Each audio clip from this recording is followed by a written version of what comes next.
श्री स्वामी समर्थ मित्रांनो, रोजची देवपूजा जर प्रसन्न मनाने पूर्ण करायची असेल, या पद्धतीने जर आपण पूर्वतयारी करून ठेवली, देवघरही सुंदर वाटतं तेल तुपाचं निरांजन जळत असताना पाहून, आणि पूजेचा वेळही आपला कमी लागतो. तर बघा, या पद्धतीने मी वाती नेहमी 2-3 महिने किंवा 6 महिने पुरतील एवढ्या तरी मी नेहमी करून ठेवते.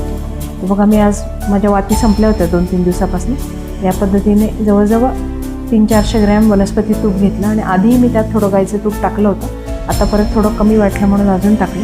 80% वनस्पती तूप आणि 20% गाईचं तूप, थोडंसं अत्तर आणि थोडासा कापूर, या पद्धतीने मी सगळं सिरप तयार करते नेहमी तुपाचं.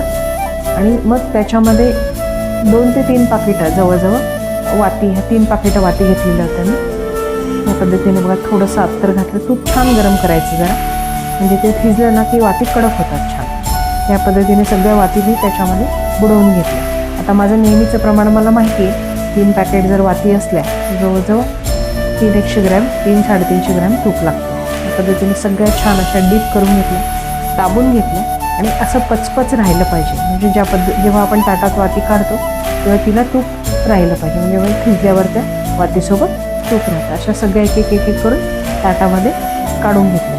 सगळ्या वाती अशा एकसारख्या, काही थोड्या गोल करून घेतल्या. त्या लोकांनी आणताना नीट वाती आणल्या नव्हत्या, पण ठीक आहे, आता ज्या आणल्या त्या परत तर काही एवढ्याशासाठी जाता येणार नाही, म्हणून मी करून घेतलं. तर ह्या सगळ्या थिजल्या.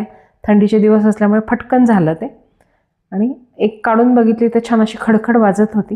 मग त्या सगळ्या अशा हाताने एक ताटली गोळा केली आणि एका डब्यामध्ये भरून ठेवल्या प्लास्टिकच्या.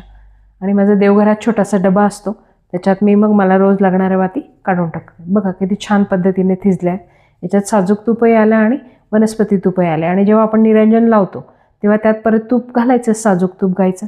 छान अशी आरती होते. तर या पद्धतीने तुम्ही करून पहा, आणि अशी पूर्वतयारी केली की पूजा करायलाही आनंद मिळतो, वेळही लागत नाही, आणि उत्साहही राहतो, आणि घरही छान वाटतं. थँक्यू. एन्जॉय.